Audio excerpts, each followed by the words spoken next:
despedida. Esta sí fue la despedida de Montaner.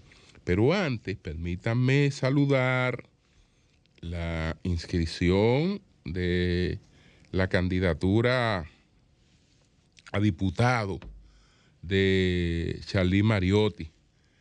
Nosotros tenemos muy buenos exponentes, unos jóvenes realmente brillantes que están integrados en la participación política y que están participando en estas candidaturas. Ayer Eury presentó la participación en la inscripción de Yurito. También se inscribió el Charly Mariotti Jr. Por la circunscripción número 1. Ahí el PLD está presentando una nueva generación bastante competitiva. El precandidato a diputado por la circunscripción número 1 del Distrito Nacional, Charly Mariotti Jr., oficializó sus aspiraciones a esta posición, inscribiendo su candidatura con el compromiso de llevar una nueva temporada al Congreso de representación real y soluciones necesarias y efectivas. Dijo que se hace urgente llevar al Congreso una función legislativa basada en hechos reales, porque al final la gente no nos entrega el compromiso de un cargo público, no para que nos alejemos, sino para que nos acerquemos a lo que ellos viven. Es la única forma de representarlo. Lo que lleva a un político a tener aspiraciones es una idea de cómo puede ser el futuro, pero lo que lleva a un ciudadano a elegir a un político también son los problemas que existen, la seguridad que no tiene, el desempleo que le afecta, el precio de lo que tiene que comprar y la salud preventiva y curativa que no llega cuando la necesita. Así es que nuestras felicitaciones y realmente nuestro deseo de que tenga éxito. Bueno, señores, miren, Carlos Alberto Montaner. Carlos Alberto Montaner fue un hombre que vivió y luchó por la libertad, por todas las libertades, la de expresión, las libertades políticas, la democracia. Este fue un joven que sin alcanzar la mayoría de edad tuvo que aprovechar ese espacio porque él fue apresado en Cuba por el régimen cubano, pero le tocó un recinto de menores. Al ser un recinto de menores, los niveles de seguridad no son los de una cárcel.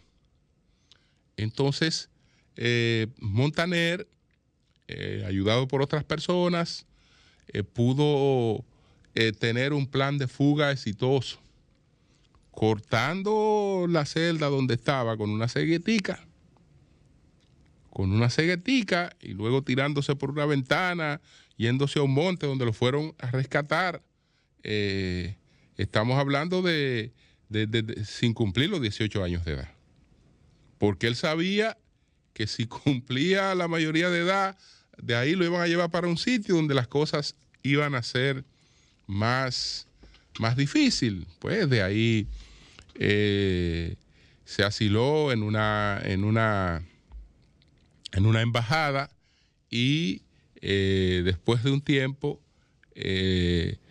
logró el grupo que se había asilado salir al exilio.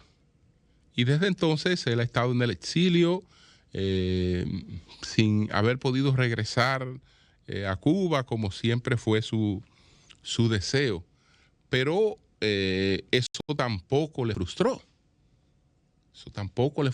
Porque él entonces se construyó un espacio prácticamente mundial, siendo uno de los articulistas y comentaristas en español de mayor seguimiento y en términos intelectuales también, todas sus obras pues fueron siempre muy acogidas, muy exitosas.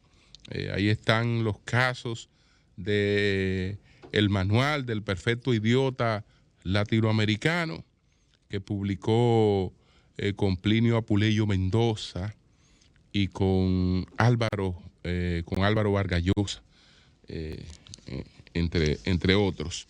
Entonces, he aquí la verdadera despedida de Carlos Alberto Montaner. Dice lo siguiente: cuando usted lea este artículo, yo estaré muerto. Vivir es un derecho, no una obligación, dijo Ramón Sampedro, un español que había quedado tetrapléjico tras un accidente en la playa. Su vida, su lucha porque se le permitiera acceder al suicidio asistido y su muerte fueron interpretadas en el cine por Javier Bardem en el film Mar Adentro. Don Carlos, eso fue alguien que le preguntó a él, don Carlos, ¿regresa a vivir a España? Eso se lo preguntaron a él hace un tiempo, ya cuando su enfermedad empezaba ya, digamos, a expresarse. Don Carlos, ¿regresa a vivir a España? Me preguntó un vecino extrañado de la avenida Brickell, donde vivía en Miami. Él le respondió, no, me voy a morir a España. Le respondí amablemente, con una sonrisa, y seguí mi camino. Al fin y al cabo, viví 40 años en Madrid. Mi intención era residir nuevamente en mi apartamento frente al Parque de El Retiro. Tengo la nacionalidad española y creo firmemente en la eutanasia y en la muerte asistida, como afortunadamente piensa el 70% de los españoles. Este artículo lo comencé a escribir en Miami a inicios del 2022 y lo concluyo dictándolo, ya que actualmente tengo grandes dificultades para escribir. En ese momento, antes de que me informara del caso más severo, llegué a la conclusión de que no permitiría que el Parkinson que padecía desde hace unos años me arrebatara más facultades. Para entonces ya me había quitado la capacidad de improvisar oralmente, pero no la de escribir.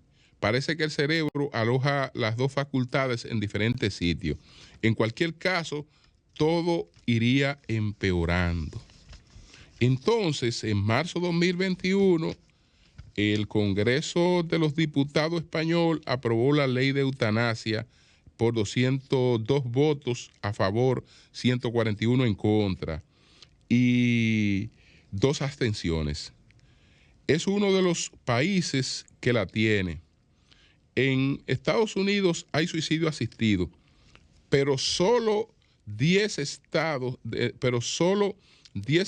la Unión y en el Distrito de Columbia, Bélgica, Holanda, Nueva Zelanda, Luxemburgo, Suiza, Portugal y Canadá han legislado sobre la eutanasia y la muerte asistida. Es poco. Son casi 200 naciones reconocidas por la Organización de las Naciones Unidas. El 3 de abril del año 2022 había cumplido 79 años en Miami. Fue la edad que murió mi padre del corazón el 7 de marzo de 1992. Mi madre murió a los 83 años de una operación, entre comillas, sin importancia, menos para ella, claro.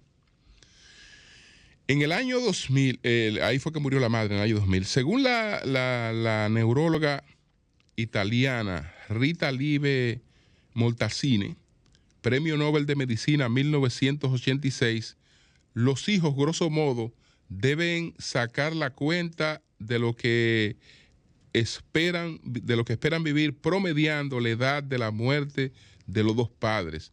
pero agregándole un 10% producto de los adelantos médicos.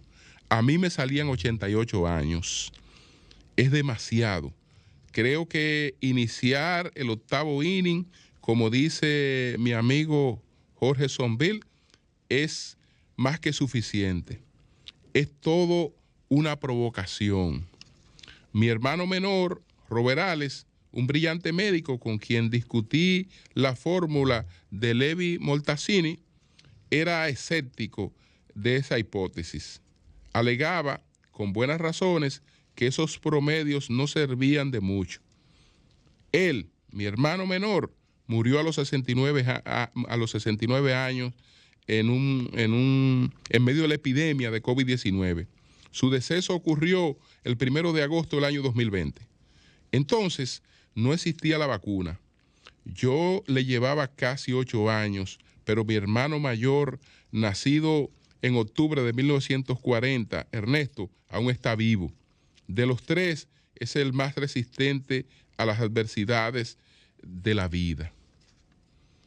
El propósito de este artículo es estimular el debate sobre la eutanasia. Mi posición es apoyarla siempre que sea una elección voluntaria. De la misma manera que se donan los órganos en la vida, creo que bastaría consignarlo por escrito o designar a una persona para que tome las decisiones en caso de que sea materialmente imposible asumir esa responsabilidad. Así fue como, al llegar a Madrid en octubre del año pasado, entregué en la sanidad pública el documento en el que se establecen los cuidados y los tratamientos de salud en situaciones extremas. Gracias al asesoramiento desde el principio de la Asociación de Derechos a Morir con Dignidad, he podido, con el respaldo incondicional de mis seres queridos, superar todos los pasos burocráticos que exige una ley muy garantista. Esa ley exige, por lo menos, se cumplen los 80 años, etcétera. Él cumplió con todos sus requisitos. Era un hombre cuyo principal disfrute era la lectura. Ya no podía leer, ya no podía hablar, ya no podía ver, ya no podía valerse por sí mismo. Yo creo que la decisión que adoptó era la decisión que un hombre que vivió con la dignidad que vivió Carlos Alberto Montaner le correspondía. Así es que toda nuestra solidaridad. Bueno, señores.